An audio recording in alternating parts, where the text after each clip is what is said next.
Good afternoon. Welcome to the Passmark Music. And in today's lesson, we are going to learn about the parts of guitar and the first two chords you need to know. So, fast forward. We know the guitar is just like a human being, and we have the head side of the guitar, the neck of the guitar, and the body. Sorry, the guitar is not having legs. It needs to be carried here. But we need to know the name of the things at the head side, the neck side, and then the body. So I'm going to start. Now, my guitar with hairs is having a headstock. So you could see that on the headstock, we have so many things on the headstock. That is the tuning pegs, the poles, and the strings being pulled on the headstock. So now, let's label the headstock first. So when you see these things, just 1, 2, 3, 4, 5, 6. These are the tuning pegs. These are the tuning pegs. So what are they used for? They are used to tune down or up the strings when you are not in tune. So that's simply basically what the tuning pegs are used for. Then we have the tuning poles, the one that has passed through the wood onto the face of the headstock. What are they used for? They are used for locking the strings and helping the tuning pegs to turn out or tune up the strings a higher tone or a lower tone. So it keeps helping the tuning pegs. So they work in collaboration. Okay, so this side is the headstock, and the headstock has the tuning pegs and the tuning poles. So away from the headstock, we have the knot. That's the NUT, the knot. That's the white side which the strings rest in. So when you see this white thing here, it's called the knot of the guitar. This white thing here is called the knot of the guitar. And it also holds up the strings to keep that space in between the board and allows a clear tone on your tablature. So away from that, we come to the tablature itself.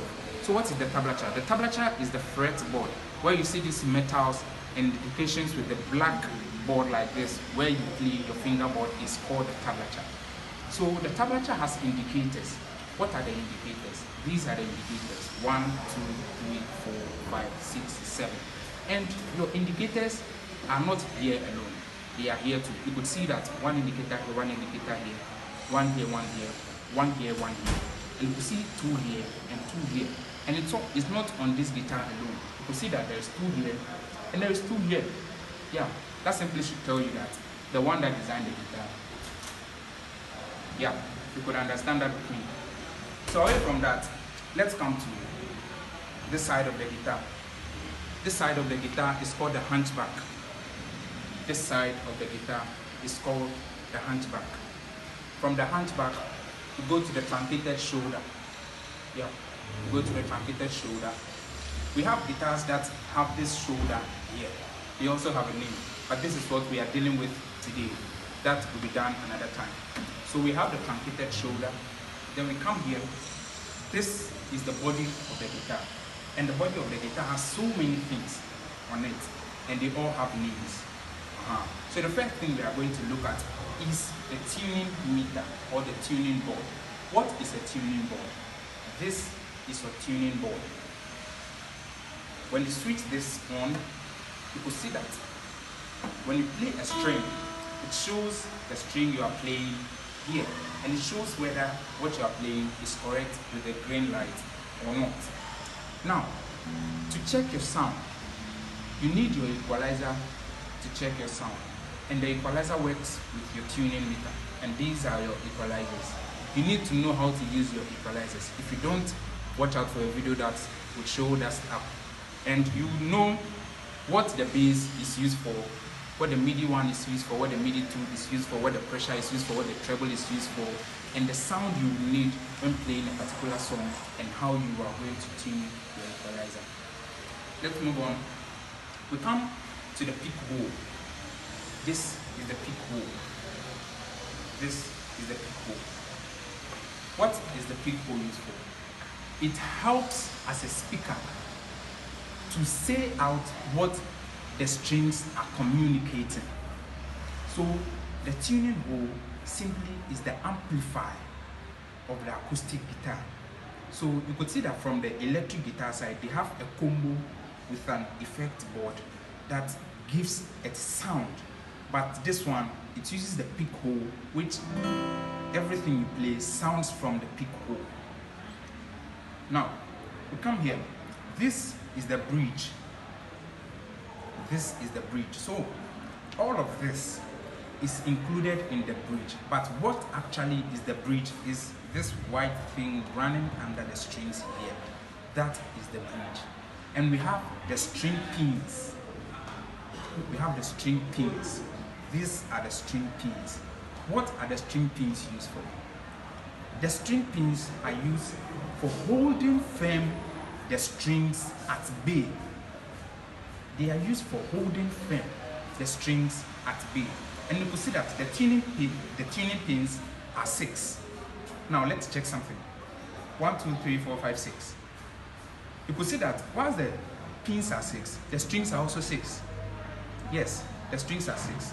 Now, the pegs are, the pegs are also 6. So you could see that one tuning pin with a string directly to a peg. One tuning pin with a string directly to a peg. So they all have 6 on the guitar. So now, we come here. This, what is this used for? Do you have it? Yes. Oh, okay, fine. I have it. Oh, okay. Yeah. It's a very brilliant thing to have this on your guitar. What is it used for? Most of the times, you see guitarists sitting before playing. That's when they are not using strap. But by the way, what is a strap? Okay, a strap is a belt used to hold the guitar. A strap is a belt used to hold the guitar. But what does it do? What is it needed to hold a strap or to use a strap? Yes, it's needed. It's always needed to use a strap. But you still need to know how to play your guitar without a strap, because most guitarists find it difficult when they are playing because they kind of play and the guitar slips away and they need to push it back. So you need to know how to have control of your guitar without using a strap. Yes, you need to know how to use your guitar without using a strap. And so this is the strap peg. It's called the strap peg.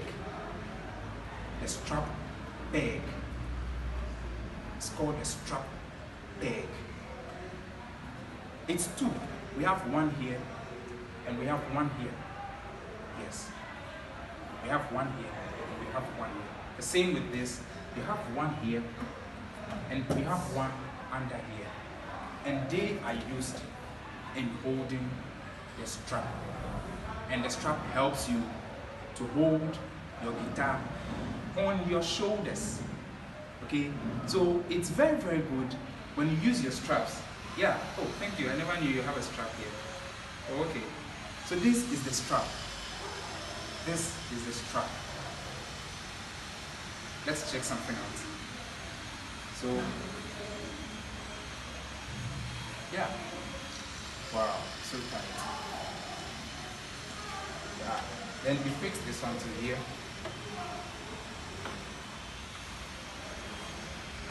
Now, this becomes your seat belt to the guitar. This way it's like this, and you are there. See, it's nice. The color goes with your guitar, and it's a very brilliant thing to do. Okay, so that's just by the way. So that's basically knowing your guitar and the parts of your guitar. Yeah. So now, let's go straight forward to one thing you need to know before we close from today's lesson. Now, as a beginner guitarist, there is a first chord you need to know, and there is a second chord you need to know. Just as how the Bible says, the first son was followed by the second son, holding his heels. Yes, the second chord is holding the heels of the first chord. Now, let's go to the first chord. So, the first chord on your guitar is a C major chord. And why should you deal with the C major chord and not any other chord else? Okay, fine. So the C major scale is a scale that has no sharp, no flat. If you don't understand that, watch out for your next videos. Okay, so your C major chord is a natural chord without accidentals. And that chord is the very basic chord you need to know because it's very, very easy and stretched out. It makes your hand so easy to hold. So let's see. This is your C major chord. This is your C major chord. So you could see that your index finger is in the first fret, your middle finger is in the second fret, and your third finger is in the third fret. But what are the strings they are holding? The index finger is holding the B string, the middle finger is holding the D string, and then the ring finger is holding the A string. Okay, fine. So there is one thing here you need to know too. Your names of your strings are very important for you to know, right? Yeah. So you could see that this ring finger is holding a string down here. This is holding the following string, and this is holding the second from down. Now, talking about your strings, the strings are very easy for you to know. They are very easy for you to learn. And so, your strings are E, A, D, G, B, E. E, A, D, G, B, E. Can you try that? Yeah, that's a brilliant sound. That's a very catchy sound. So you have your E, A, D, G, B, E. Yeah. But when you're counting your strings, you count them from down here. This is the first string, the second string, the third, the fourth, the fifth, and the sixth. So now, back to the C major chord. Your index finger is holding your second string first fret. Your middle finger is holding the fourth string second fret, and your ring finger is holding the fifth string third fret. And so this is your C major chord. And that's it. Now, the second chord goes with G7. And it's just a separation of what you just played in C major.